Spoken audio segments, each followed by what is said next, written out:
Oh, hello, and welcome to Adente Rigamortis. I'm Review Cultist. I'm Mikey, the East End for Evil. I'm the gamer in yellow. And we're here to discuss those internet stories, most creepy and most pasta, and be critically silly doing it. And tonight we have a very special episode, since it's our 11th year birthday. A double feature, as it were, because we are covering monster stocks for Gashadokuro, the giant skeleton of Japan. And we're also going to be covering an SCP this week with SCP-2863, also known as Gashadokuro. Wow, the giant Japanese skeleton. Yes. Gashadokuro,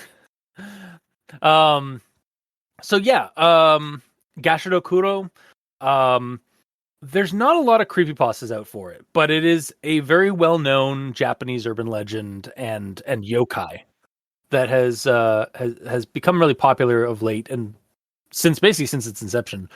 It's popped up in a bunch of like media, and there's like urban legends of it, surely, but I tried looking around for like creepypastas or actual like stories about the Gashadokuro, and outside of like the Wikipedia article and some other websites that like just kind of talk about it, not actually having any kind of like accounts or stories, there's not a whole lot on it, except for the SCP entry we found, which is 2863, which actually incorporates it into the SCP universe.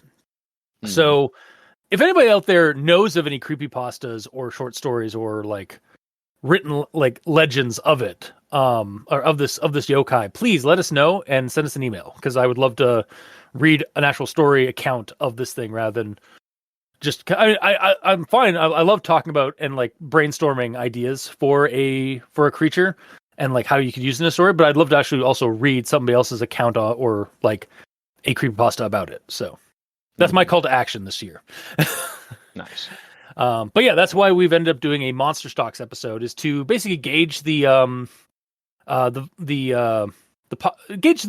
validity of this creature, or its worth as a creepypasta monster. Like what can we get out of this thing? And then we're also going to talk about the SCP entry. So for initial recommendations, I say I'm going to recommend it. I recommend looking into the Gashadokuro, and we will get to the SCP recommendation after. All right. This is the wiki. Yeah. I'll recommend it. Okay. I'll also recommend it. Okay. Well, let's kind of dive into this, exactly what this creature is based off the Wikipedia article and what have you. So, like we've said, Gashadokuro is a giant skeleton spirit or yokai that is predominantly found in Japan. According to the descriptions, it is a giant skeleton, usually about 10 meters in height, or 10 or more meters in height. It pops up around 2:00 in the morning, and the skeleton is comprised of skulls of people who have died on a battlefield or have died from starvation or famine or some other devastating mass trauma or death. When the creature appears at 2 a.m., it stalks, attacks, and eats humans. Its ability of stealth is quite interesting, because for being such a large creature, it can be completely silent, except as it approaches its victim. The victim can start hearing the teeth chatter, or as the Japanese refer to the sound as gachi gachi. The creature may also be able to be invisible or indestructible, though it does seem that Shinto charms can also ward it off. Otherwise, this creature will continue to hunt its prey until its pent-up anger or its malice and its rage are released, kind of like the Hulk, causing the bones to crumple and the Gashadokuro to collapse. But Generally, it's just a thing that just kind of stalks the night and vanishes in the morning. There is a bit of a mythology to it. Apparently, these things have been like accounted for in Japanese myth for hundreds of years. However, the actual creature Gashadokuro as a yokai, as we know it today, didn't really appear until a print in 1966 from an article by Morihiro Saito, who published it in a magazine called Bisatsu Shoujo Friend, titled "A Special Feature on Japanese Yokai Beside You," and that's kind of where the more modern take on the creature kind of spilled out into the world. But it is sort of implied that it was also based off of it was inspired by a tapestry painting or a painting by Kuniyoshi, which has a giant skeleton attack, or being a giant skeleton being summoned by a witch. And that painting is the Soma no Furudairu, or Funodairi, also known as Takayashi the Witch and the Skeleton Spectre. So, in the mythology, like in the kind of semi-historical account of it, basically there's this guy who they were him and some other people were feuding over a woman. They were feuding over a woman, and he decided to murder thousands. Yes, and then from that thousands, I think the witch summoned the giant skeleton specter. Well, no. So, Dude, what's his name? I can't just call him Dude 1 and Dude 2. I should kind of know what I'm talking about here. So, Masakado massacred a bunch of people specifically because he wanted to be with someone, and then eventually, he was killed in later on, and his murderers, I guess there was a hit on his head. Regardless, his killers like brought his head to the emperor or whatever, and they were like being like very disrespectful with it. And because they were being disrespectful, Masakado's daughter was a famous sorceress, and she created the Gashadokuro because of them being disrespectful to killing her father. Yeah, with the bones of those who had died in the battle alongside Masakado. Yes. And to take revenge, Takayasha unleashed the Gashadokuro on Kyoto. It ravaged the city until Masakado's head was moved to Shibasaki, a fishing village that eventually became Tokyo. The head became a sort of demigod there, with a grave still standing today near the Tokyo Imperial Palace. So, like, basically, this grieving daughter summoned a kaiju, a necromantic kaiju, again, to avenge her father. Yep. That's sort of like the legend or the myth of it, or one of the accounts. But yeah, again, the more the actual like kind of modern yokai version of this creature really didn't kind of pop up until 1966 with Saito's article. That's what I've seen. Like not even outside of this Wikipedia article, but like they're not just from this Wikipedia article, but like from other things I've looked into. It seems like that's when it kind of started getting really popular as an urban legend or as a yokai. So yeah, that's basically the creature in a nutshell. It's a giant skeleton specter manifested from the bones of people who of like mass death and tragedy, and then it stalks the night hunting for humans to eat, and I guess add them to its collection, like add their bones to its collection. So for game stories and fodder, for game or story fodder, I have some ideas as to how you might be able to use this creature or this entity in some creepypastas. By the way, before you do that, in regards to like its agency in the world and what it wants to do, it's not just doing it to just sustain itself. It's killing all these people to like until its rage is fully vented, and then it's done. Yeah, it's basically like it's got a huge pent up like rage and anger. You can call her Rage Boner. It's fine. Yeah, it's got Yeah, it is literally the embodiment of the Rage Boner. He is the Rage Boner. Yeah. Not to completely ruin this creature, but yeah. Yeah, no. the 30-foot Rage Boner. That's pretty big. Yeah, that is pretty big. Yeah. It's a 10 meters tall Rage Boner. Yep. It's a kaiju Rage Boner. Oh, yeah, exactly. It's on a kaiju scale. It really is. So moving on to my actual like game and story fodder ideas for this entity. One idea that comes to mind.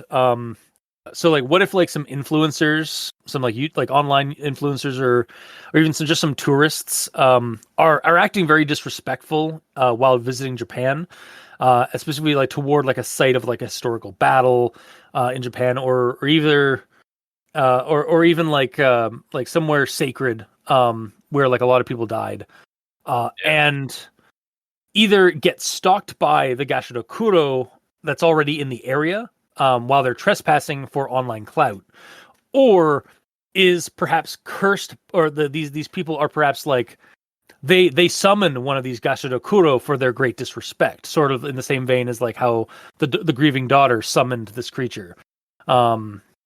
Like maybe if you show such like very great disrespect to like a site of mass death and tragedy or battle, this thing's like the emotional like kind of psychic energy of like that site basically will manifest this thing to play basically almost like the effect of placing a curse on you. And so then without, I mean, I'm gonna sound dumb, but I've heard the word clout multiple times. What the hell does it actually mean? So like online clout just, is like based on the way you said it, it just sounds like content for content. Yeah, like it's basically like notoriety or fame or like fame, like your 15 minutes of fame or that kind of thing. That's basically like an older way of saying like online clout, like being known by a bunch of people. The word fame that we already have that is only used for the word fame. They don't use that anymore, and they use clout. They do, but like clout is another thing for it. It's like influence or power, especially with politics or business. That's what clout kind of is, how it's described in the dictionary. So okay, yeah, it's influence. Weird. There's other words that mean the same thing. I hate it though. One word for everything. You know what, gamer? Just go into the mountains and go become a wild man. Yeah, I might just do that. Just give up language because like you don't seem to really enjoy it. No, I don't. Well, just become an Agarabito. Technically, both of you are kind of in rural areas, so he's halfway there. Yeah. Oh, he's working on a prayer. Anyway, moving on.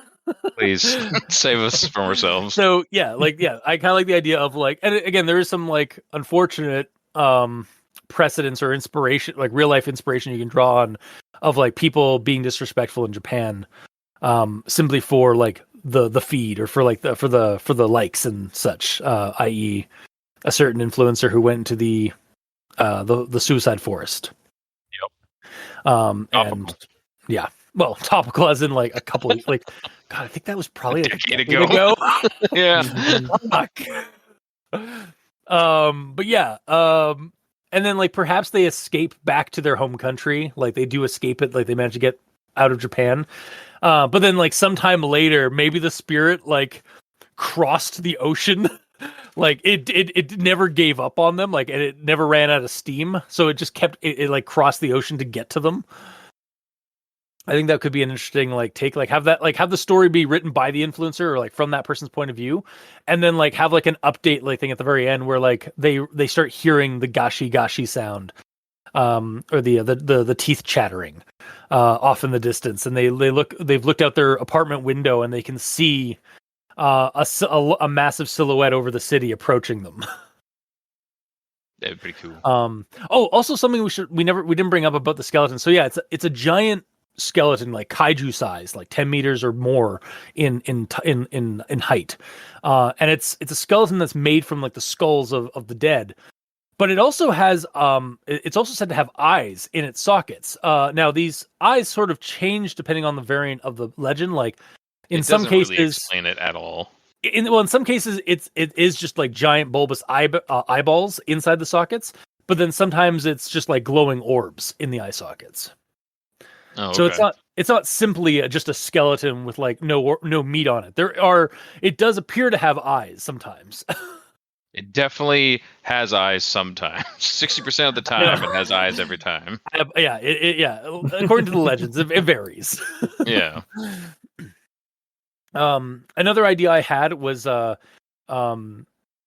what if the Gashadokuros just started popping up all around the world and just like or just started spreading from Japan like out into like and they started manifesting into like from areas of great conflict or strife, and like where those kind of places intensify, like just giant skeletons start raging through the world, and so like the story or even like the game idea, the game scenario, is in that post rage boner apocalypse.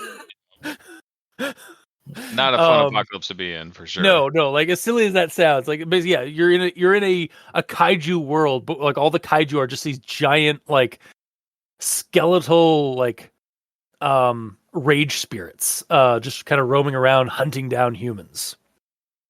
I think if done well, like that kind of a story could be a really interesting like they definitely could be some interesting like stories there with people trying to survive in a world where like these giant predatory monsters are hunting them, and there's nothing you can really do except for like there's like might be like a reprieve during the day when it's around or when it like doesn't manifest, but at night is when it starts stalking again, and that's even like worse because like again nightfall, it's dark, so you have to have lights, but like that also might give away your position, or and what have you. So like I think that you could definitely have some fun from a narrative point of view of like telling a very dark, creepy story of like a post rage skeleton kaiju world. Especially if it like starts in Japan and then like just kind of spreading out across like I was about to go with like a dogscape, but it's skeletonscape. Bonescape. Yeah. Bonescape. Dogscape loves Bonescape, honestly. Oh man, yeah. That's how we got Dogscape. The Gashadokuro began like rampaging across the world, and then the Shogothian Dogscape thing decided to just play fetch. Yes, absolutely. Another idea I have is perhaps bring a little bit less like more down to earth or more like kind of on a grounded level with this creature. Perhaps like a team or like a singular like thief is tasked with stealing a relic of some kind, perhaps even Masakato's head or Masakata's head. And when they steal the object, like they manage to like successfully like grave rob, and get away. Like maybe they have to take this, like maybe like they're tasked by this or they're commissioned by some like enigmatic like relic dealer or something like that or what have you. As soon as they get the head out of the grave and they start moving it, transporting it, that's when they end up getting hunted by a Gashadokuro that was just kind of like, it was placated, but it never went away when Masakata's head was like respected. So, because that's kind of the thing about this creature, like you can't kill it. It doesn't really go away unless it vents its rage, or like in the one legend, like unless the head is like is kind of like is properly respected. So it's basically just like a slasher, a giant like a mix between like slasher fiction and like a kaiju fiction. And it's just like stalking this team of like thieves who've grave robbed the head. I think that could be an interesting narrative to play with either a creepypasta or even a game scenario. I can think of a couple of systems like tabletop RPGs that would work well, like probably like Night's Black Agents, hell, like Esoterist or Fear Itself. If you just want to like have like competent player characters, but not like super powered. Because with like Night's Black Agents and even like Esoterist, you're generally playing people within people who within like crime syndicates or government like ex-government agents who are having to deal with the supernatural. So if you're like a crack team of world-renowned like relic hunters or like art thieves, and you're tasked with stealing like Masakata's head, that could be like the first act of the story is your character's like breaking in and getting Masakata's head, and then like the second act is on your return to like the buyer. That's when you start noticing this giant fuck you skeleton chasing you. So, or even like it takes you longer than you think to notice this massive skeleton. Yeah, because it can be like supernaturally sneaky. silent. So yeah, Mm-hmm. and could even be invisible in some cases. Oh god, I could just like imagine like you guys just like hear like the chattering, but you don't hear any like footsteps or anything. And one of you guys looks at it, is like, is that some kind of like helicopter or something like that, like lights? And you just see the eyes, and then the whole like skeleton just manifests from the eyes down as it gets closer to you guys. Yeah. Yeah, and then you could certainly also, I think, Shadowrun would also be a good setting for this as well. Sorry, Mikey. Because like this creature could easily be some kind of like spirit of man, or one of the other like kind of spiritual creatures that you can find in the Shadowrun universe. And also, I guess even to a degree, Vossen would also work, because Vossen, there is actually a not an official one, but there's an unofficial book for Vossen that allows you to play in Mythic Japan. And so basically you're creating this Gashadokuro as another yokai in the in that setting. So you could even be like you could run it with that, like Mythic Japan in Vossen, and run a scenario based off of the old legend of like how those people took the head of Masakato, and like then like the city of Kyoto is being rampaged, and it won't be appeased until you guys take this thing to a sacred shrine, like in a fishing village. Yep. But yeah, those are some of the ideas I've kind of like I was thinking of when I was after reading the article on Gashadokuro. Again, there's a lot of ideas here. There's definitely some potential. There's a lot of potential here for this creature, I feel. Whether it be like a vengeful supernatural like slasher kind of thing, or like a kaiju kind of situation or scenario. Definitely play on like the revenge, on like a sort of the rage and the revenge kind of nature of this creature. But yeah, we'll move on to Mikey. The E stands for evil. All right. So the first thing that came to mind is with this quote here from the wiki. On the day of their battle, Masakado, despite only having around 100 poorly equipped soldiers, was able to inflict heavy casualties on Yoshikane and Yoshimasa's forces, which was estimated to be thousands strong. So that quote makes me think that this is basically the Japanese version of 300. Yeah. Absolutely. When 300 Spartans. Yeah, it's very, very much. Also, it's like even without the supernatural elements, semi-historical account does also. That's not inaccurate, I don't think, of this account, because like this is starting to feel a little bit like 300 mixed with like Samurai Warrior. Absolutely. Semi-accurate's probably good, especially since a famous sorceress was brought up. That's why I said, like, even with the supernatural element aside.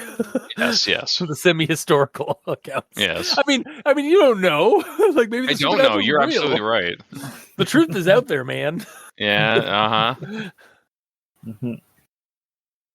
Yeah. So, yeah, and then to sort of reiterate, Cult's view is basically have a never-ending revenge cycle. Like, basically you have your campaign or whatever, and basically one side wins, then the other side gets revenge, then the other side gets revenge. It just keeps going back and forth. Yeah, it's a never end. It's oh my god, it's what is that? A perpetual motion machine, a perpetual revenge machine. It's unlimited energy, sir. It's just pure rage energy.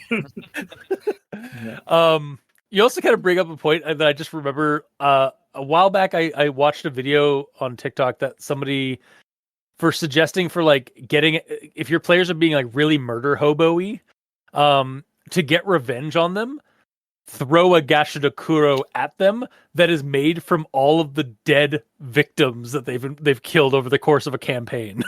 Yeah. That might also just kind of make them do it more, though. No, but like you have a campaign. If you're getting like sick and tired of your players like constantly like just murdering everything, then at the end of the campaign, have it just this like Tarrasque level threat that is just a giant skeleton monster of hate and rage. I'm just saying that some people will be like, awesome, next game I'm going to kill even more to make an even more powerful one. So then, so it basically, then you're guaranteed that the campaign's likely going to end. I like how I said, you're guaranteed that the campaign's likely 6% of the time it'll end. with a TPK, total party kill. So, yeah. Yeah, and then the real thing, like in the wiki, is that this doesn't get summoned by the sorceress until their one side is disrespectful to a body of the dead. So that's one of the triggers potentially. Yeah. Now it does say that she summoned the creature from the dead from the battles that were fought. But what comes to mind when you think dead is a cemetery. Yeah. So in modern times, you could have someone summon one of these from a cemetery potentially. Yeah, or even like a battlefield, because like Japan's not like an isolated place like to have like battlefields. Like you could have, there are mass graves all over the world. Yeah. What about the catacombs in Paris? Oh fuck! Yeah, holy shit! Yeah. Also, yeah. Wow. Like that would basically like and in other news, Paris was destroyed when collapsed in on itself, and then the bones of the dead rose up and manifested as a giant fuck you skeleton. I hope the actual news reporter says that verbatim. I like the idea that is other news. That's not like the mainline story. You're right. Yeah, that's the absurdity of it. Yeah. Yeah, it's not even like at tonight's top story. No, it's not. The top story is probably about cats or something. Yeah. And yeah, the SCP entry, as with typical SCPs, gives you a way to basically combat the monster. Yeah, we'll get to that in a second. Yeah. But so that's how you make it into the game. Like, but anyway, the actual monster summoning is basically just rage. Yeah. So for a GM or a DM or whatever, basically, if you're pissed off at your party, your players, yeah, this is definitely the equivalent of like, yeah, it's like if you're like really angry with how your players have been like just dicking around in your campaign, just throw a Gashadokuro at them that's made from the bones of their fallen foes or victims. I'll do it. Yep.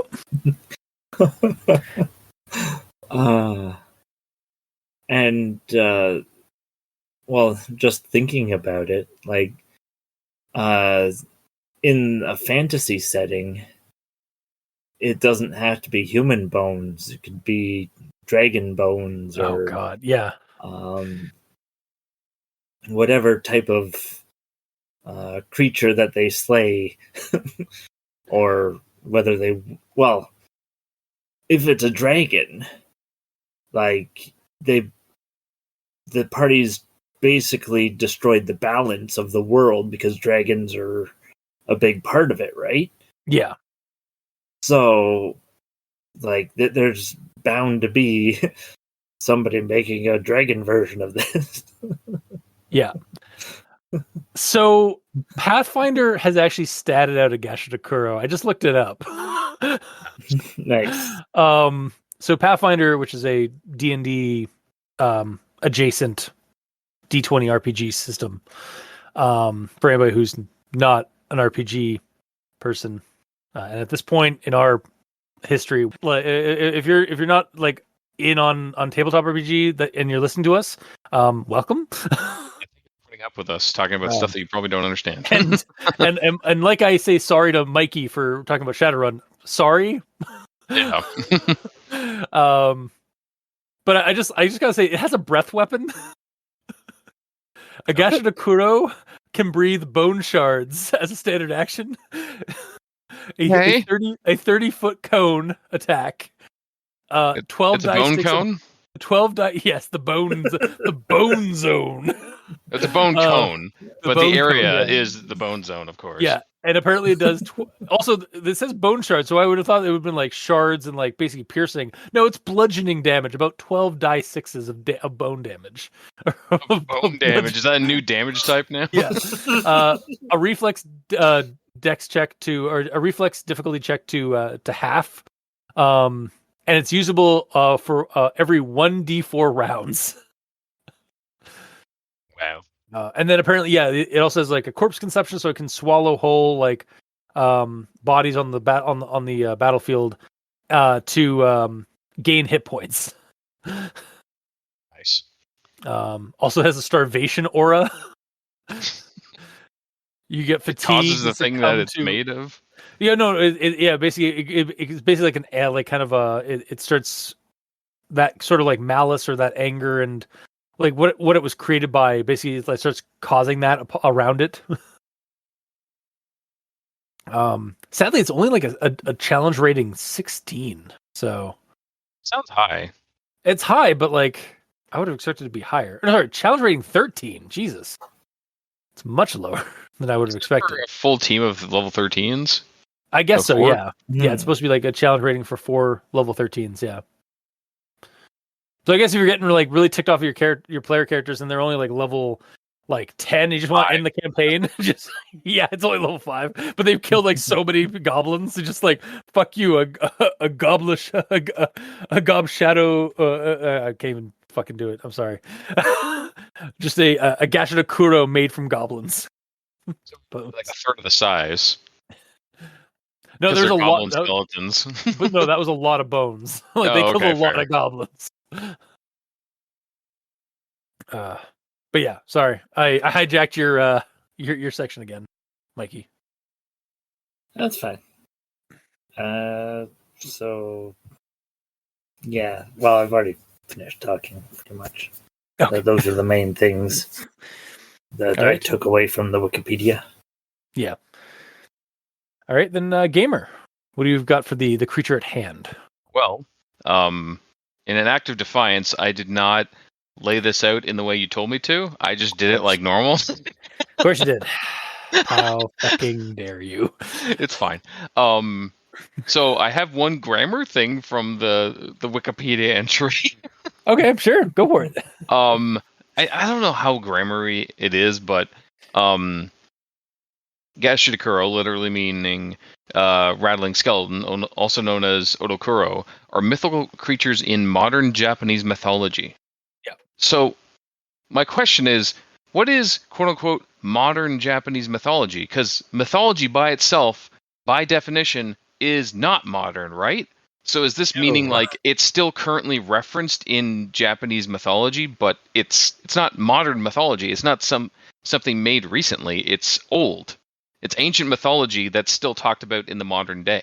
The dictionary describes mythology, which is a noun, as a collection of myths, especially ones belonging to a particular religious or cultural tradition. Okay.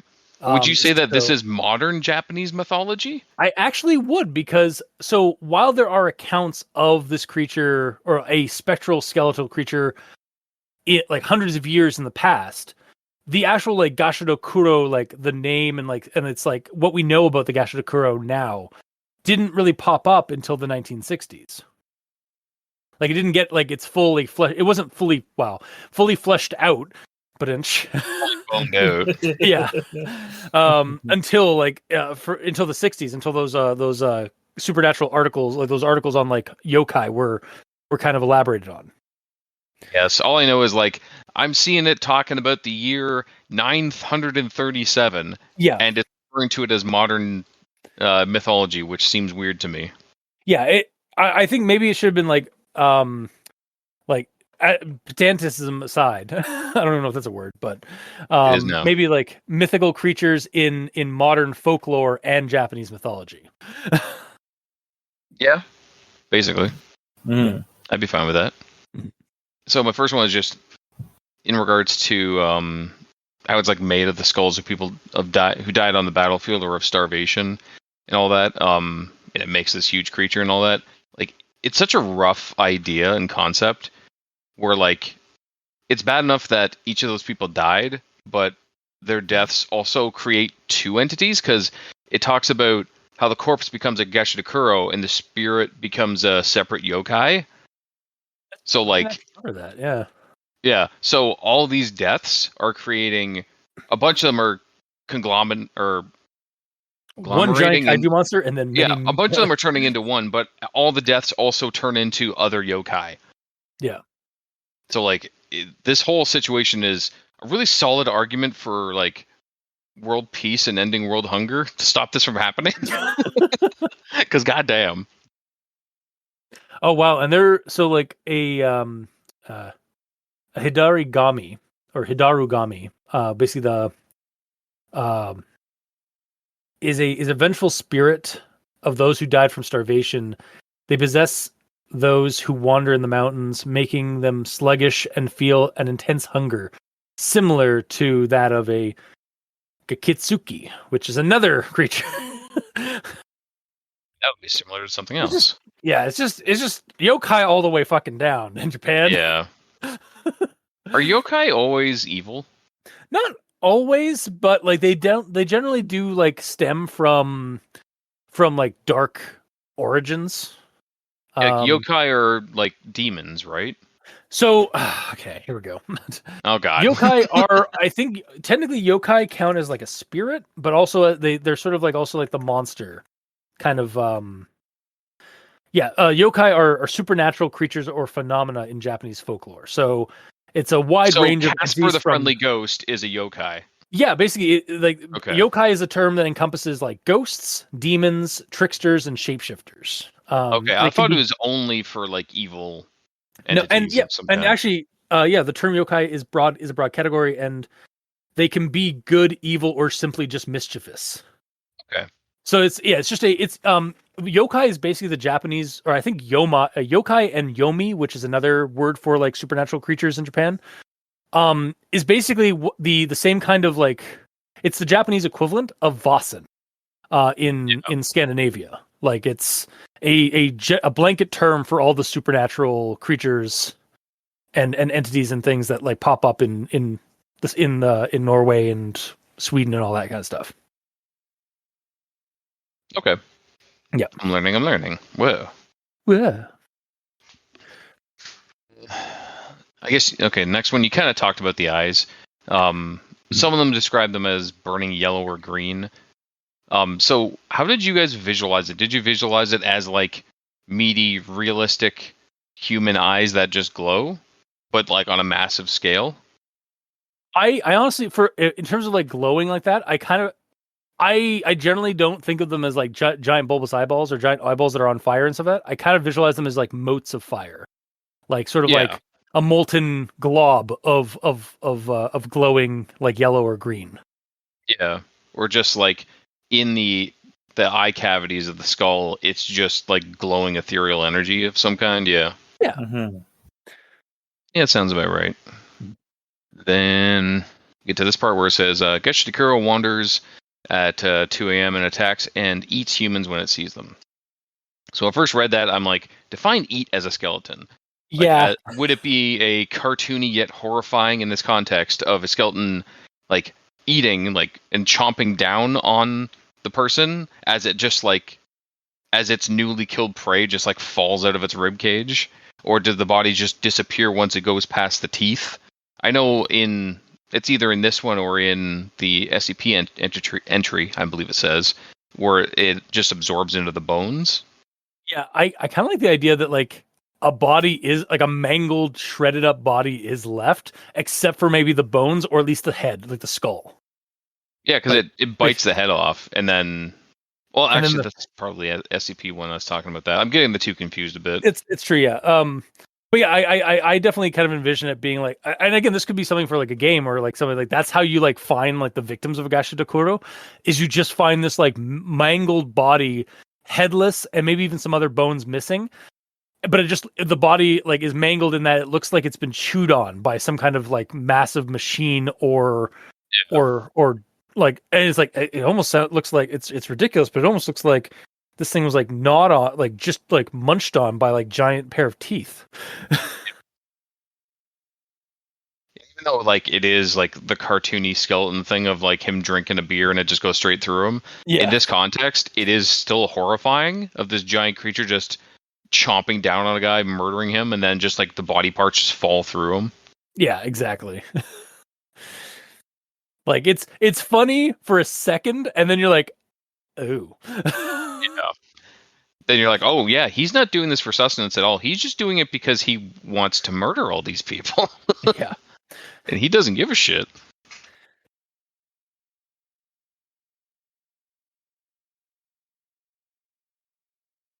Then next one is just in regards to the myth of how like basically I want to marry this woman. No? Okay, thousands will die.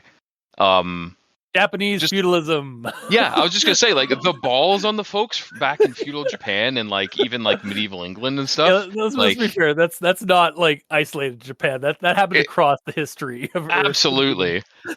But like even contemplating this sort of thing happening in modern times is like absolutely absurd. Yeah. No, yeah. I mean, well, mostly you never know how things are going to go lately. This year sucks. Yeah. Okay. Yeah. No. 2025, the year of the Gashadokuro. Yeah. You know what? I wouldn't be surprised. I'd be like, yeah, this tracks. Yeah. Wildfires, ice storms, giant rampaging rage skeletons. Yeah. This checks. Is fine. If that was going to happen in any year, it'd be in this one. Yeah. And then my last note on the Wikipedia article is just, I like that the whole reason behind this happening is just through disrespect. Like, if they respectfully, like, killed their target and just left that be and they weren't taking selfies with them, yes, this would... yes, the 900, like, for the samurai from 904 or 937, just, like, getting their selfie sticks out with their phones. Just doing duck face. Yeah, of course, yeah. Why do you think we do it now? It's to honor those in the past. Yeah, clearly. But no, probably not. No. But that's the end of my notes. All right. Well, that is the end for monster stocks of the Gashadokuro. I don't know. Do we want to do our like final thoughts for Gashadokuro now, or do you want to save that till after we've done the SCP stuff? I just did it all at the end. Okay, so we'll throwing wait wrenches here. Sorry, my bad. We'll wait till the SCP then. We do that stuff. Okay. So on to SCP-2863. So yeah, basically it's a Keter class.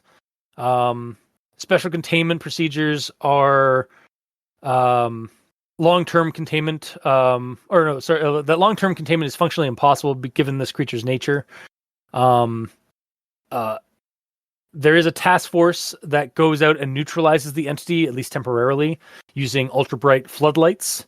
Any civilians exposed to 2863 are given a amnestics and then released back into the wild or into the public. The description is basically the Gashadokuro, giant skeleton rampaging through Japan. Though they seem to appear mostly near sites of mass death and tragedy. The Japanese government did have an organization that was being used to take care of them up until their procurement by the SCP Foundation in the 50s. That organization being the Imperial Japanese Anomalous Matters Examination Agency, which was dissolved in 1945 following the end of the Second World War. And then basically all the materials and all the documents and such were handed over to the SCP Foundation after. The SCP article has some more information about like this creature, like seemingly like it's been there's been at least like about there was like 203 sightings or encounters with this creature by the IJAMEA. But then when the SCP Foundation came in, there's an extra 3 that were added to that. So bringing up to a total of 206 encounters with this creature. And some of those were, those last 3 were offshore and not in Japan. So, and then the article also has sort of a transcript on like what the how the Anomalous Matters Examination Agency, how they described it and how they've like assessed it and such. And then we get a briefing of the last 3 that the SCP Foundation themselves kind of encountered with this creature. So that's basically SCP-2863 in a nutshell. I'm also going to recommend this one as well. I really enjoyed the article. And the information it gave on like kind of a, not just the SCP Foundation and how their interaction with this, but also like gave us a little bit more details and like more of a history of like other agencies that have to deal with these kind of things outside of the SCP Foundation. So, Mikey, your initial recommendations for 2863? I'm gonna recommend it. And Gamer. Yeah, I liked it as well. So, I guess I will dive into my notes for SCP-2863. I don't have any Grammar Inquisition. That's why I'm not doing the bit. Sorry. Mikey, do you have any Grammar Inquisition? I have an it sentence. Okay, you might as well. And now an it sentence with Mikey. Take it away. It is not currently known whether or not SCP-2863 instances are sapient, as their behavior consists solely of the capture and consumption of human. Okay. Wow. That's... Strangely, it tells a lot about the article. That... At least about the entity. I have a question. If you have a problem with this sentence, because you tend to grab all the sentences and start with words that they probably shouldn't, like its, ends, or buts, because there's always better words to use, what would you use instead? Let me find the section where I got this from. When you read that, like, that sounded an adequate, like, use of way it. to use it. Yeah. Now, I don't know why I'm coming to Mikey's defense here as somebody who doesn't care for these its or conjunctions. But I can see like it being kind of laid out like this. Currently, it is not known whether or not. Like have the currently that's after the it is not currently known. Have that moved to the front. Yeah, that would fix it. And also the it is at the beginning of a paragraph, so technically it is undefined at that stage. But the sentence also clarifies that it is undefined because it is currently not known. or is not currently known. But yeah, I get you.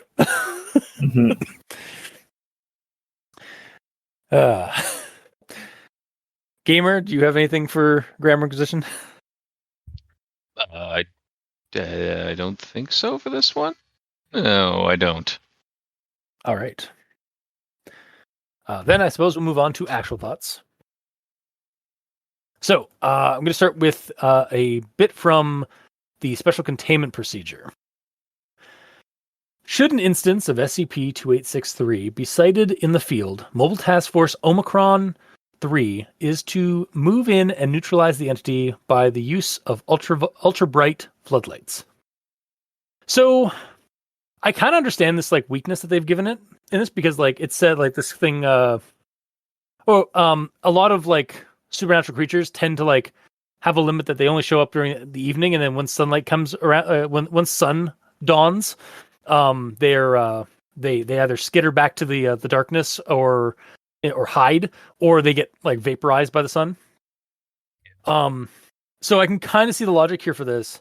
It also, like, the use of like ultra bright lights, like floodlights, and this thing like demanifesting at sunrise basically does bring to mind a certain Norwegian found footage film called Troll Hunter.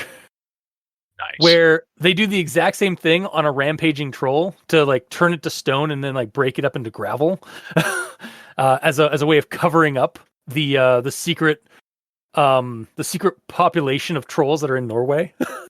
And now I kind of want to see a Japanese counterpart film to that, but with Gashadokuro and perhaps other yokai, like Yokai Hunter. And now the infamous line from Troll Hunter I've revised said counterpart. Hokkaido needs power lines because Hokkaido has Gashadokuro. Hokkaido being the northern part of Japan, and the line from the Troll Hunter movie being about the power lines that are up in northern Norway. So Norway needs power lines because Norway has trolls. Which say that plainly. That's how it is. Yeah, and that was said in the movie, and I don't know if it was like an actual capture or like an inspiration, but in the movie, it's said by the Norwegian Prime Minister in a press conference. Oh, that was just in the press. He's telling everyone that. At the very end of the movie, there's like a press conference where the Prime Minister says that, and the guy who's like in charge of the organization that covers these things up is there next to him, and as soon as he says that, he looks over to him like, "What fuck?" Like just like silently, but like his body gesture just kind of screamed, just like, "What the fuck us?" Just like shit. He's basically like, "Dude, the fuck." Yeah, exactly. So good. But yeah, I just like this again. I love the idea that like, yeah, there's a task force that's just dealing with these things with like, they're not lethal means to us, but like it's lethal to the supernatural element. Yeah. So yeah. And then the next thing I have is from the translated transcript of the IGA MEA's entity summary for SCP-2863. The Imperial Japanese Anomalous Matters Examination Agency is currently aware of 203 separate Gashadokuro. Shinto ritual may banish a Gashadokuro, but there is no way to destroy one permanently. Despite many failed attempts, no attempt at communication has been successful, and as such, the Gashadokuro have proven too hostile to be enlisted into the Yokai Battalion. Yes. I'm sorry. The Yokai Battalion? Yeah. Another secret order of maintaining and controlling supernatural threats and phenomena. I fucking love this. It's the SNTF. Supernatural Task Force, the stupid headcanon thing that we came up with. Yeah, it feels very Shadowrun. Sorry, Mikey. Damn, this gives me an idea for, and this is kind of like, this was sort of like, me reading this part was actually the inception for what I mentioned earlier about like using this in Shadowrun, and even it's just having like a special like Hellboy like unit in your paranormal investigation crew of creatures dealing with other creatures. Or other supernatural entities that you've recruited to help you maintain and conceal and take down hazardous entities on the field. So it's just such a great premise. Like, it's just, again, Hellboy, Men in Black, the SNTF, Shadowrun. Like, there's so many like settings out there that kind of utilize that idea, and it makes sense. Just makes sense. But I'll move on to the next thing I have. This is from one of the 3 2863 instances cataloged since SCP Foundation took over the IGA or the IJA MEA. SCP-2863-205 was first cataloged in 1954, several kilometers southeast of I apologize for saying this name wrong. I'm going to get it wrong. Fukuoka City. Although unconfirmed reports in that area date back to 1946, instance is identified by severe burning to entirety of the skeleton. Instance emits low levels of gamma radiation. Yeah. I was definitely thinking that an irradiated Gashadokuro could be manifested in the parts that were in and around the blast zone of the 2 atomic bombs that struck Japan in World War II. Specifically, like Fukuoka City. I apologize, however that is said. Is not too far off from like Nagasaki, which is one of the 2 locations where the bombs hit. And so, yeah, there's a lot of tragedy, a lot of suffering and death in those areas. And that is just kind of like ripe, like fertile grounds for one of these giant vengeful rage skeletons to like manifest. Also the idea that perhaps there are different variants of Gashadokuro, at least like cosmetically. And like that's how you're able to identify them, is by like the traits reminiscent of the tragedy and suffering that and like where they manifested, is really interesting from like a narrative point of view. I really dig that. Like that, like if there's like a unique signature to the mass death zone where these things manifest, I think it's interesting that like that would actually like kind of influence the appearance of the Gashadokuro. And then we even kind of get that as also with the other ones, with some of the other ones, like the one that's on mainland China, or in Nanjing. That was a site of like a massacre. So and it's described that like it was identified by severe damage to the pelvis, skull, and ribs. So like, yeah, basically like where like just like a mass slaughter happened. So, and I also really like, or at least appreciate, that the concept here, and honestly, this is in the main folklore of this thing, not just this SCP, but in the Gashadokuro, for the most part, is that it's a reaction or a product of mass human death and misery, not the reason these events happened. I always kind of get a little uncomfortable when somebody tries to like say like, oh, this event in history, this terrible shitty thing that happened that humans did to each other. Yeah, don't worry about it. It wasn't just humans' fault. It was this supernatural thing that caused this problem. I don't really like that. I think that's very disrespectful when it comes to like historical events, like true events and such. As we know, if you're disrespectful, a famous sorceress will put a curse on us. Yeah, we'll summon a Gashadokuro and you'll be karma's a bitch. Absolutely. But yeah, I just think it's the right and respectful move to like have this thing be a product or a reaction to something, to one of these like death sites, rather than like this is the cause of this death site.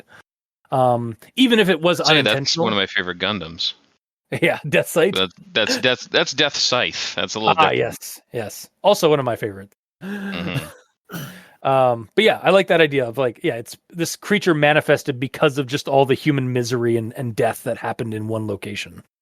I think that's a good play. That's a good concept to go with. And then we have the from the footnotes here. So I took number 3 or on the footnotes, which is for context. It's talking about the Gashadokuro are a race of malevolent yokai native to the whole of Imperial Japan, and then it has like a 3 on it that you can link to, and it goes to the footnotes. And the footnote has the following. IJAMEA records indicate that there were numerous SCP-2863 appearances across mainland Asia and the South Pacific under Imperial Japanese control. No such instances have been reported since the end of World War II, implying some connection between SCP-2863's range and the political borders of Japan. Really interesting limitation for this creature. And again, it's a similar kind of concept to the reactionary manifestation of this thing to like human misery. I really like the idea that this, even if it kind of pokes some holes into my previous ideas for like how to use this creature abroad, like globally, is that like it's bound to basically like the lands that are controlled by or influenced by Imperial Japan. Though there is always the theory that we bring our beliefs and folklore with us as we emigrate across the world.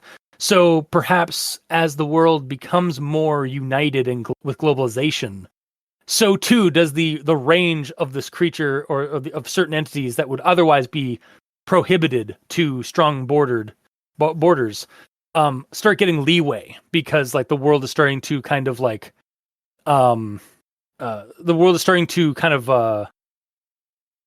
lose its borders, as it were, with populations emigrating across the world.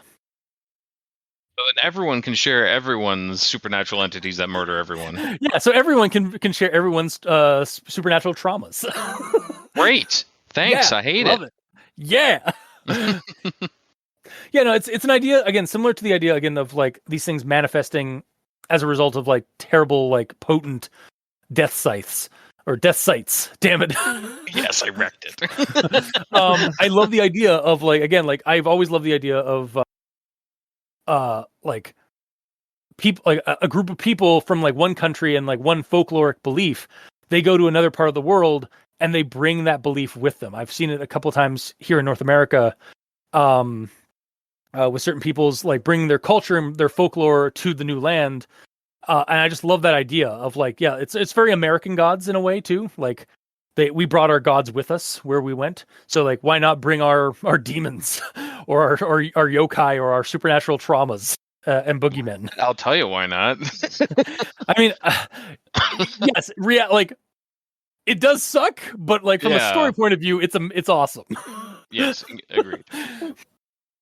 But yeah, that's what I've got for SCP-2863, otherwise known as the Gashadokuro. Mikey, he stands for evil. You just gave me an idea for a guy who's literally trying to escape from these yokai or whatever. Like he's traveling around the world, but they keep following him because it's part of his core beliefs. So I may have actually run a game similar to with that kind of in mind, with Adam and Ian from RPX, and actually Tara as well from RPX. I ran a game where it was Hachishaku-sama, bless you, where and I ran a game where like the character because with Hachishaku-sama, like the character like fled Japan to escape it, but we had a previous talk about that creature, that yokai, and like how an idea of like what if it followed them to the new land, to like follow them across the world, and similar to what we were saying earlier with this creature and like an idea for it. And at the end of the first scenario, the one character who was being stalked by the thing escaped and ended up becoming a Buddhist monk in a temple in France. Like that's how he fled there to escape it. And then in the second scenario I ran, I actually had an epilogue after that scenario where the character we cut away from like North America to France, and the character is like getting some groceries outside of the temple, and then like the creature finally like caught him. And this was like years after the events of the first session, the first scenario. So, again, yeah, I like that idea of just like people just trying to outrun this supernatural national trauma that they have to deal with. Yeah, I dig it, Mikey. That's a good idea. Yeah. Now, my next, or my main note here is where's the revenge? Well, yeah. the example you gave is the irradiated one, which we assume is because of the bombs that fell during the war. Yeah. But the revenge would be seemingly pointed towards the US. Or at least the American bases that are still left in Japan. Yeah. That's true. Yeah. It's killing its own people. Yeah, but I mean, it is also a rage monster. Rage generally doesn't have the best, like, narrow scope. It sort of just Why does explodes. Hulk still punch Wolverine? They're on the same team. Exactly. No, that's exactly. Thank you for proving my point. Like, yeah, like the Hulk isn't a like tactical like sniper for his attacks. He tends to cause collateral. Yeah. I do kind of like if you look at some of the implications of some of the sightings that were mentioned, again in Nanjing, like there's that massacre that one came from. The one that's stalking around the southeast of Fukuoka City is obviously a nod to the Nagasaki bombings or the Nagasaki bombing. I'm not sure what the other one is a reference to, but I'm sure it's a tragedy of some kind. Yeah, the one that takes place in Tohoku, Japan.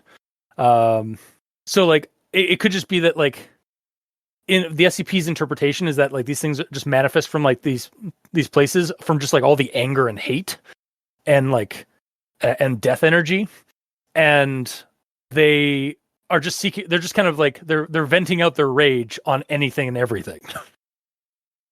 Oh, and I just had a thought. Well, this goes back to the wiki article. Sure. But you know how its eyes are what, green or Yellow? Yellow? Yeah. Well, what if it's a you know how when you're angry you see red? So when its eyes are green, you're safe. It's not going to attack you. Or it's just in like kind of a generalized like stalking mode, not a. Yeah. But then once its eyes change color, then you're screwed. Yeah. It's like it's going for you, or the target of its rage is nearby. Yeah. Maybe if like it actually goes after. Oh, I like. Here's another idea I propose. What if they are actually like giant burning, like blazing eyeballs in this thing, and it's moving in directions and like doing its stalking and stuff like that, but like its eyeball, the pupils of the eyes are never actually like pointing, or they never seem to really point like in the direction they're going. Maybe they always seem to point. They always seem to be fixed on a certain spot, and maybe that fixed spot is its true angered like focus, but it's still causing like collateral damage where it stalks around and hunts down like prey. But its eyes are always fixated, like it's just beelining, like staring like thousands and thousands of kilometers or miles or what have you, in the direction of its true target. But it can't just easily like go to it. So it just kind of like stalks around, but its eyes are always like its eyes are always just fixating on that one spot in space. Yeah. That's cool. Or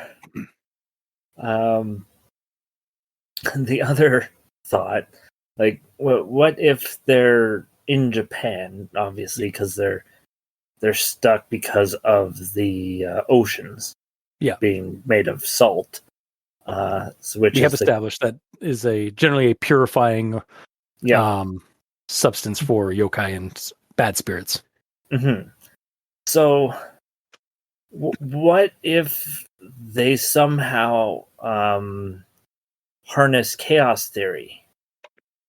So like one of these shows up in a specific spot in Japan, and something bad happens in another spot in the world. Oh, like on the exact opposite side. Like again, it's the butterfly effect of chaos theory. Like the beating of a butterfly's wings, on one part of the world, that air current is exponential, and by the time it reaches the other side of the world, it creates a hurricane. Yeah. So what if these creatures, while localized in Japan, are still global? Like the one that's targeting the U.S. Yeah. So it's basically causing hurricanes in the U.S. Giant skeletons. It's indirectly like actually doing proper revenge by doing way more damage over in Japan to cause less damage over in America. Yeah. Because it's the only way it can attack America because of the landlocked nature of it, because of the salt. Yeah. Or perhaps like I don't know, because in the Wikipedia article says that like a Gashadokuro manifests, and then there's also like the these other spirits that manifest. What if like the Gashadokuro is rampaging through Japan, but then on the other side of the world, where the actual target is of the Gashadokuro, it's some other like counterpart spirit that's going after its real target. Mm-hmm. It does seem wasteful, though. It does, yeah. It's not an efficient way to deliver revenge. Yeah, no. I think it'd make more sense if the Gashadokuro just like fuck your salt water, and just starts like walking across the ocean, like blackening the sea because it's like turning all the salt in the water black. Yeah. And then my next note here is about the last instance that we get, the one that's off the coast. Yeah. And it slowly makes its way inland and then basically gets neutralized by the lights of the city. Yeah. Which tells you that basically LED lights they're sufficient to keep yourself safe. LED lights, blinding drivers, and quelling supernatural threats. You see it on the road, just flash your high beams at it. You'll be fine. Yep. Yeah. Oh, wait, hang on. So that last one was in March of 2011 in Tohoku, right? Yeah. So in 2011, Tohoku had experienced a devastating earthquake and tsunami. 20,000 deaths and missing estimated. Ooh. Oh God. It resulted in a triple disaster. Fuck. Including a powerful earthquake, a massive tsunami, and it's also the area where the Fukushima nuclear power station disaster happened. Oh. So that's why that creature's there. Oof. Okay. So yeah, like again, they manifest near sites of mass like tragedy and death. Mm-hmm. Yeah. Fuck. Hence also why it was offshore, because it was basically manifesting around probably where the tsunami and stuff was. Well, because all the bodies washed down to sea. Yeah, no, exactly. That oof. Oh, did anybody else just get a chill when Mikey said that? Fuck.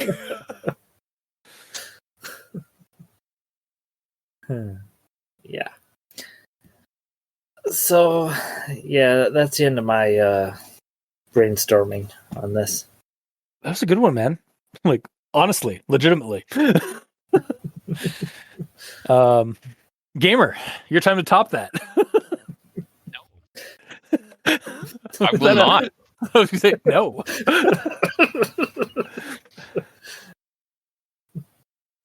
Well, give it your best try. Yeah. Well, early on it says, when we were talking about the floodlights, it was saying, Mobile Task Force Omicron 3 is to move in and neutralize the entity by use of ultra bright floodlights. Like, this is part of the special containment procedures, and that's just basically all it says. I feel like that's too vague for the special containment procedures, because it's like, I always view that section as the TLDR. Like, you need quick information to know how to deal with this now without reading the whole article. So I feel like the actual lux value of the lights should be put in there as well. Yeah, Not later. that's true. Yeah. It is brought up later. It's like 1.1 or something. But yeah, I feel like it should also be said here. True. So then you can just glance at it and get the information and go. It's like, we have floodlights. Crap, they're not rated for this one. Yeah, the 0.9 lux. Why aren't they working? Oh, there you go. Have a scenario where the light loses its lux after so many uses. Yeah. So like it's working, and then they're fine, and then later on it's like, why isn't it working anymore? Oh, so here's what you do. So like the squad is assembled because like, oh no, the Gashadokuro is like manifested. We gotta get the. All right, go to this cache where like we got like the big bright light floodlights and some of that. You can get those there, and like have them like roll perceptions. Like, oh, these look fairly like used, but like they still work like well enough. Like you test them and they work, and then the GM secretly has like basically like, all right, in like it has 1d4 uses. And so like it only has like a certain amount of uses that you can use to take out the Gashadokuro before, but it runs out like because you've limited how many like charges you have on that floodlights. Yeah. That's how I would treat it, honestly. It'd be like that. It's just like have a secret roll where like the players aren't aware of like how many charges the floodlights have because they've been used previously, and the last guys didn't like fully charge them.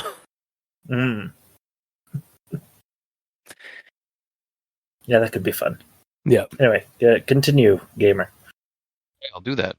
So it brings up how the Imperial Japanese Anomalous Matters Examination Agency. It's a mouthful. Fuck. It is. They dissolved in 1945 following the end of the Second World War, and the majority of their assets and documentation were transferred to Foundation control. I really like this extra bit of detail that the Foundation basically ate this other agency to absorb its power. Storing things to absorb their blood. I literally just envisioned like the word or the acronym SCP next to the acronym of the IJAMEA, and then just like the SCP like acronym just like open up jaws and just like consume the other acronym. Yes. In like a cartoon fashion. Exactly. But yeah, I just like the immersion of that because it's something that would have happened in real life. Yeah, of course. It's like with most of these SCPs, it's just like the Foundation is taking care of it. The Foundation has always been taking care of this forever, and that's it. The Foundation is the be-all, end-all. But I like that this shows that there are other factions out there and other companies that were doing this. Yeah, and like as we've done SCPs over the years, we have kind of gotten inklings that they're like SCP Foundation has always kind of been like, oh yeah, it's just like massive like intergovernment global foundation. But as we've been reading like various entries from different authors have kind of like suggested that like there are other organizations out there either like helping or hurting the cause that the SCP Foundation is working towards. And like this one is, I think, one of the most direct versions of that, like showing us like a previous agency that was working in the same vein as the SCP, and after the events of World War II, that organization was absorbed corporately by the organization of SCP Foundation. So it's cool. Yes, indeed. Yeah, cool world building. Yeah. So, moving on. So, I don't know how you guys saw the visualization of the skeleton in the wiki, but the visualization of the skeleton in the SCP, I didn't really like as much. I may have been misreading it in the Wikipedia article, but the SCP is basically, it's a huge spectral skeleton. But the way that I read it in the Wikipedia article is it's a skeleton made of skeletons, as in like it's a Dark Souls boss. Like the entire bodies of dead people are grabbed together into this Shogothian sort of skeleton creature. Yeah. Which is way cooler. Yeah, I will say the article, the wiki article. So I had already had some previous kind of, in a way, some previous interactions with Gashadokuro, or the giant Japanese ghost skeleton, from various animes.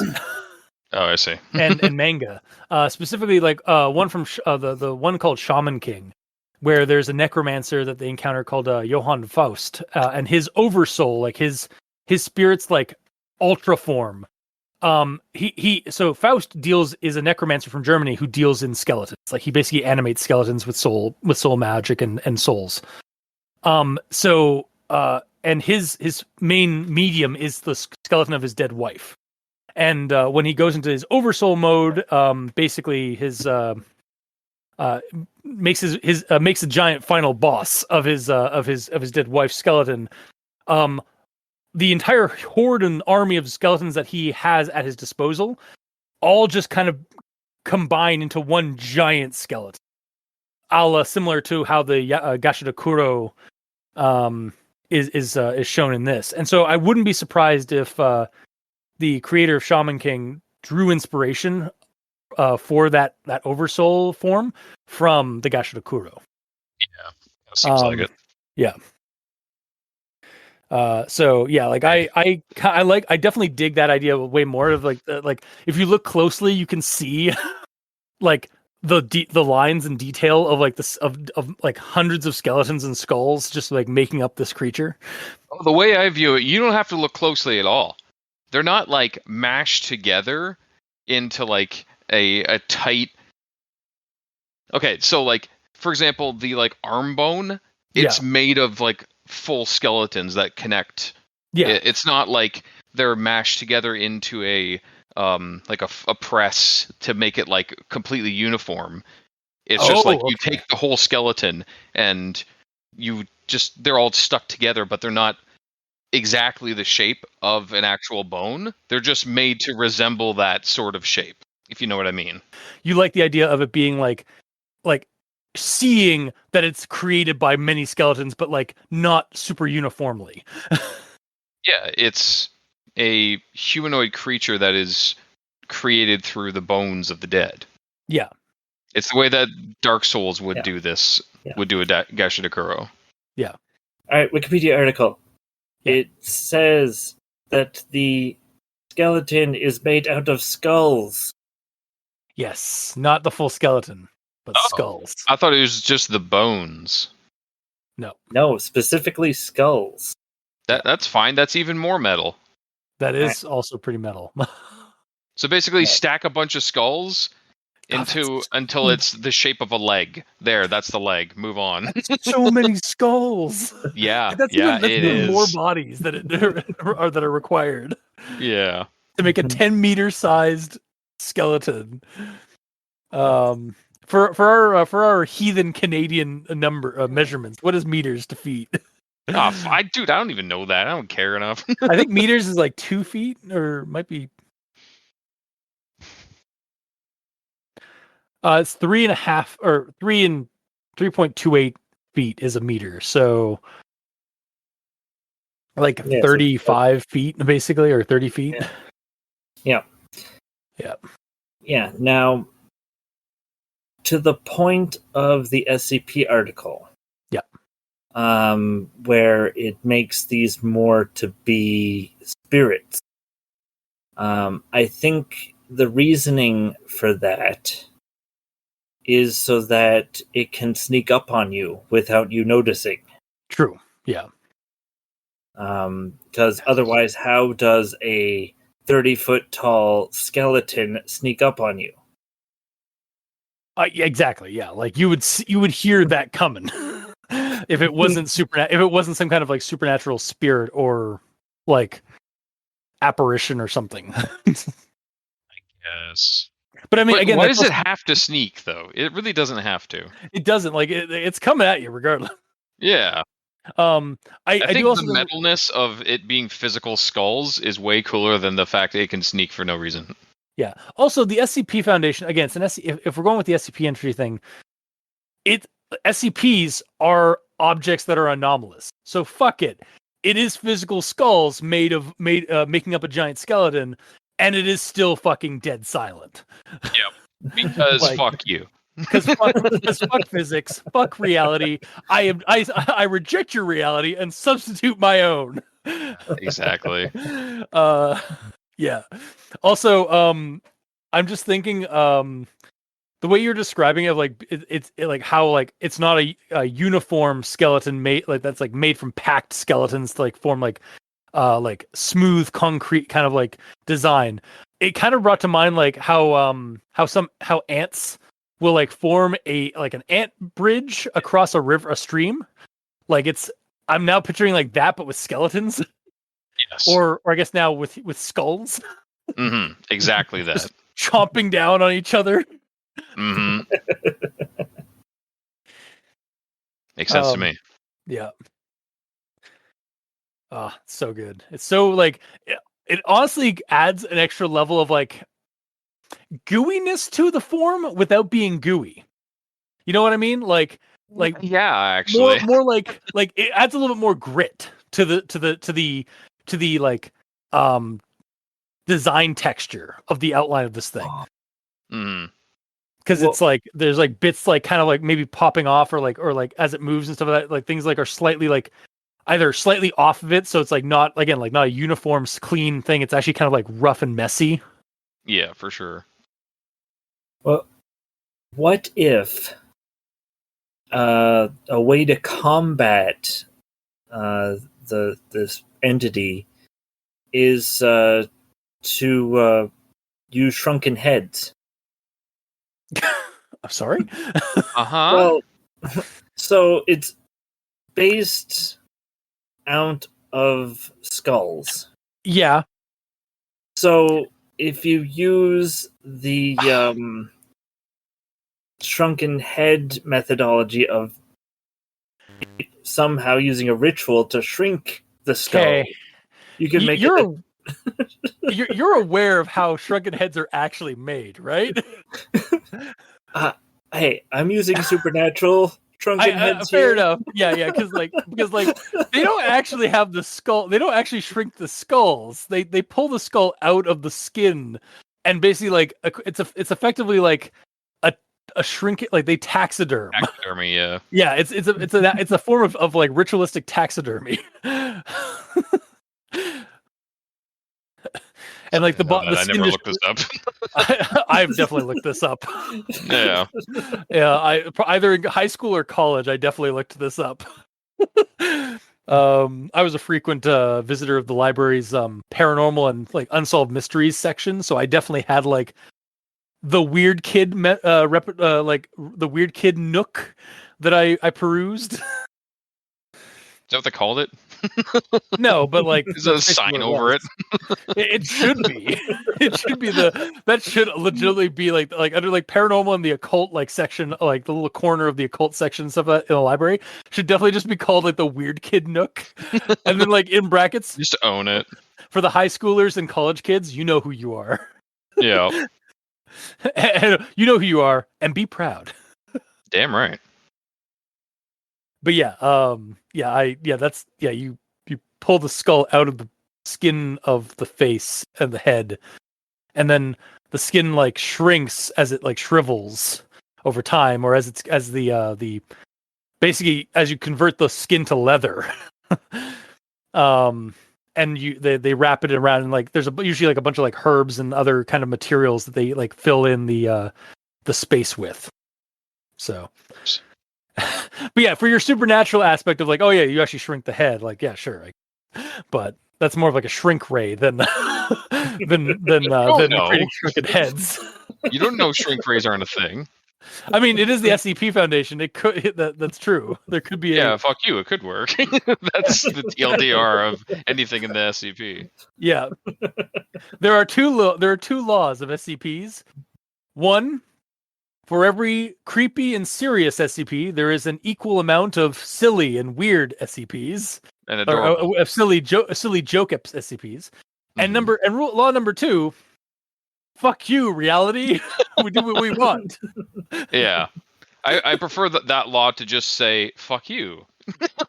Just leave it at that. Yeah, it's just fuck you. That's why. Yeah. Why is this SCP a giant, like a statue that like breaks your neck if you don't look at it? Fuck you, that's why. Actually, I love that. A lot, doesn't it? I actually really love that as like our own like headcanon take on like the laws of SCPs. Spoilers, there aren't any. Yeah. But, yeah. Indeed.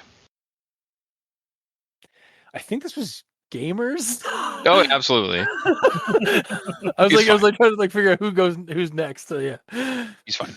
But yeah, in regards to the visual of this creature, it says that conventional weapons are ineffective and stuff, but it makes me wonder in what way are they ineffective? Because it's a spectral huge skeleton, at least as far as the SCP version says. So do conventional weapons just go through it, or do they ping off uselessly? I'm curious how they're ineffective. I believe we should consult the second law. Article. Huh? Oh yeah, true. Yeah, fuck you. I believe we should consult the second law of SCP. Fuck you. Oh yeah, you're right. You're absolutely right. Sorry, I'll move on. That's gonna be our new thing now. Yep. I'm fine with that. The way the character talks, and the 2 laws of SCP. Law number 2. Fuck you. It rhymes. So it's fine. Mm-hmm. Awesome. Okay, moving on. So speaking of weird head shrinking rituals and such, referring to Shinto rituals being either useless or as effective as bright light, it says such rituals are to be considered as emergency alternative to standard neutralization protocol. I think that's awesome. Yeah. That they're aware that some of the rituals work and they keep them known and practiced for emergencies. Yeah. Like, that's cool. They're not just abandoning it and being like, oh, no, we got LED pocket. Yeah. Well, they're not just relying on technology. They're adding, they also have a repertoire of tradition to it. Yes. Yeah. I think the problem is that the Shinto ritual does more than just banish it. Yeah. That's why it's a method of last resort type thing. I figured it's a method of last resort because it takes a hell of a lot longer than turning on a flood lamp. Well, that too. Yeah. But it also, it banishes the creature, but it doesn't, it does not, there's no way to destroy it permanently. So like, it'll come back in like D6 days. Yes, for sure. Similar to how ghosts in D20 work. I'm not kidding. Oh, really? Yeah. In D&D and like Cthulhu D20 and stuff like that, I'm pretty sure if you destroy a ghost with its hit points, because I guess the second law of SCP, fuck you. Works so well, doesn't it? It applies so well. There is the creature will manifest in a D6 nights or days, usually. Okay. Yeah. But yeah, I also with Shinto rituals, I'm also just kind of picturing from my experience with, again, like Japanese found footage films that deal with like the occult and, again, anime. I am now just picturing just like a whole slew of prayer papers, like those sheets that have like the prayer wards on them, and also the Naruto hand gestures, which I actually have seen performed in live action in something that wasn't using them for anime or like Naruto bullshit. It was actually used as part of a Shinto ritual in a found footage horror film. In seriousness. And it was actually really cool to watch because it's like, wow, it's actually really interesting, like really like complex. No doubt. But yeah. And if Gashadokuro showed up in like the 40K universe, you just like slap a purity seal on it, right? That's basically what that is too. It's like a prayer. Yeah, basically, yeah.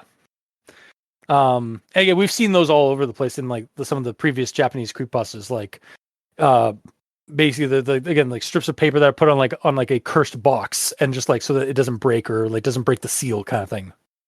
Yeah. Okay. And actually that's my last one because my last one was, oh my god, Yokai Battalion. That's awesome. Yeah. Me reading that, I was like, this has probably become one of my favorite SCP entries overall. Like after 999, of course. The little yellow goopy guy, because of course. Of course. Yeah. Also, like Yokai Battalion has an addendum in the footnotes. A battalion of the IJA composed entirely of anomalous entities. I want stories from the SCP Foundation using the Yokai Battalion. Yes, indeed. Because like they must have been recruited as well. Like not just. I mean, they could have also just been like incarcerated as well, like other SCPs. But like again. I want a Yokai Battalion taking on supernatural threats, a la like a Japanese version of Hellboy. Yes. That would be awesome. Yeah. But all right, we'll move on to our final thoughts. So this is with regards to the Gashadokuro as a whole, and in regards to our monster stocks situation. So yeah, I'm still going to recommend it. Like recommend looking into this entity. And as far as like monster stocks go, I think with the interest in giant supernatural monsters and kaiju genre in the last few decades, and the tasteful implication that these things are a product of and not the reason for mass human misery and death, I think this kind of monster stock is just going to keep going up and up and up. So yeah, there's definitely definitely a lot of value with the idea of the Gashadokuro. As a supernatural creepy threat. And then in regards to the SCP entry for 2863, yeah, ditto. I will also recommend because it was a really well fleshed out entry. Fair amount of meat on the bones, but lack thereof. Yeah, but in a good way. Lack thereof, but in a good way. Yeah. So yeah, I also recommend the entry for the SCP entry. So, Mikey, these stands for evil. Hi. So, overall, I still recommend it. The Wikipedia article, because it's historical myth, so it's actually something that people believed. And at some point, so that makes it interesting from a historical perspective. And then the SCP entry, it gives you a way to combat it with LED lights. And you're not just left to be killed at 2 a.m. because you're out in the dark. Yeah. Like, it's not a case of, oh, it's 2 a.m. On a scale from 1 to 10, you're fucked. Yeah, it's, yeah. So basically, and the fact that if you're near a town that has lights on constantly, you're safe. Yeah. Because LED lights. Yeah. So Japan needs bright street lights because Japan has Gashadokuro. Yeah. Just don't go camping anywhere. Yeah. Well, I mean that's I'm sorry that I love all of these urban legends and these yokai that we've read about over the years in Japan. But that just kind of seems like good sense, given all the creepypastas and shit we've read about in Japan. Just don't go camping. And maybe that's also just in general. Like the woods be scary, yo. You don't need to go in the woods. Like, yeah. So, yeah, basically still recommending the SCP, and also the mention of basically a yokai supernatural task force. yeah, the yokai battalion. Way cooler name too, honestly. Yeah. Yeah, like SNTF's good, but like yokai battalion's next level. Yeah. Yeah. And also really feels like an anime or a video game. It does, Yokai absolutely. battalion. Also, is it yokai or yukai? So they spell it kind of off, but it's yokai. Okay, because like I read it as yokai in the Wikipedia, and then that one says yukai, so I didn't know if yukai was a different type of spirit. No, I think it's that might be a misspelling, or it might just be another variant of the spelling. But it should be. I'm pretty sure it's pronounced yokai. Or maybe just spirits that sign up, they like get their yukai like card. Like Oh no, I got not a yokai. I got the worst situation. We want yukai. I learned from watching you. I'm so proud. Thanks, Dad. Yeah. And like we've gone over that, it is a good way to sort of add to a game of some kind. Yeah. So yeah, that's my final thoughts. All right. Gamer. For me, I loved it. I love the read. While the SCP's appearance isn't what I preferred, and like the way it's described in the SCP, it's kind of lacking in the detail. Like it could be like translucent for all we know. Like we don't. It just says a spectral skeleton. That could mean anything. Is it bright green? Is it see-through? Is it opaque? Like we don't know a lot about this SCP article, which normally like an SCP article is where you would get the most information because they've been studying it, especially for this like long of a time, and we really don't have a good visual of this creature. You just brought to mind something. Is it the reason why people claim that it has the ability to be invisible? Is it only invisible to people who don't have like the second sight or like the third eye kind of thing, or like aren't sensitive to like paranormal things? So like in Shadowrun, for example, again, sorry, Mikey, most spirits and magic spells and stuff that are cast, unless you are awakened like to magic and like the supernatural element of the sex world, you're just seeing two guys like hurling out their hands like they're throwing an invisible ball, and the person just reacting like they're pantomiming like being hurt and such. And similarly, like spirits generally are invisible to normal people, except until they manifest, and even then sometimes like it takes a little bit extra for them to be actually fully seen. So maybe that's where the element of like it being invisible comes from, is that it's actually most of the time it is fully invisible to normal people, unless you're one of those people that has a sensitivity like our psychic, like how they mention in Japanese modern urban legends, like most like they will refer to like, oh, like I'm a little psychic, so like I can see like supernatural stuff.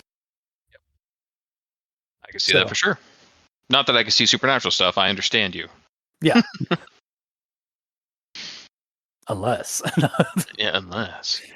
But yeah, and also like in regards to the visual of this creature again, part of the reason that I imagined it as many like life-sized skeletons all put together into a giant creature is because that's what it says in the Wikipedia article.